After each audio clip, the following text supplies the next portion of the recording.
नमस्कार। आज हम बात करेंगे पप्पू यादव के उस बयान की जिसमें उन्होंने बिहार के गरीब और वंचित परिवारों के घरों को खाली कराने और तोड़ने के मुद्दों पर गंभीर सवाल उठाए। पप्पू यादव ने कहा कि बिहार के कई इलाकों में गरीब और पुराने बसे हुए परिवारों को घर खाली कराने का नोटिस मिला है। उनका कहना है कि कई परिवार 40 से 60 साल से एक ही जगह पर रह रहे हैं और अचानक की जा रही कार्रवाई से इन लोगों की जिंदगी पर बड़ा असर पड़ रहा है। उन्होंने 3 नेताओं मांझी, चिराग पासवान और उपेंद्र कुशवाहा से अपील की है कि वे इस मामले में हस्तक्षेप करें और गरीबों के घर बचाने में भूमिका निभाएं।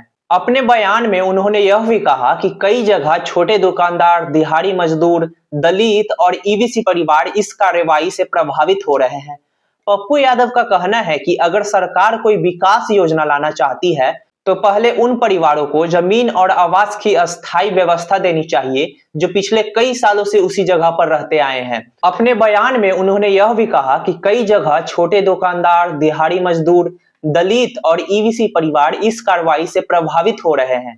पप्पू यादव का कहना है कि अगर सरकार कोई विकास योजना लाना चाहती है तो पहले उन परिवारों को जमीन और आवास की अस्थायी व्यवस्था देनी चाहिए जो पिछले कई सालों से उसी जगह पर रहते आए हैं। उन्होंने यह बात भी कही कि कानून का पालन जरूरी है, लेकिन कानून के नाम पर किसी गरीब परिवार को बिना वैकल्पिक व्यवस्था किए बेघर करना ठीक नहीं है।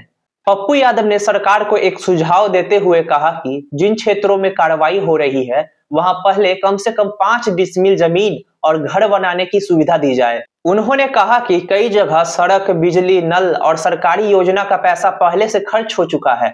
ऐसे में पूरी बस्ती हटाने से पुराने निवेश भी बेकार हो जाएंगे और गरीब पर बोझ बढ़ेगा। दरअसल पप्पू यादव का कहना है कि परिवारों के लिए एक मानवीय समाधान निकालना चाहिए ताकि विकास और मानवता दोनों एक साथ चल सके। पप्पू यादव ने सवाल उठाया कि जब गरीब लोग रोजमर्रा के छोटे काम जैसे परचून दुकान, सब्जी, पान फल में अपनी जिंदगी चला रहे हैं तो अचानक की गई कार्रवाई उनके बच्चे और परिवारों को कहां ले जाएगी।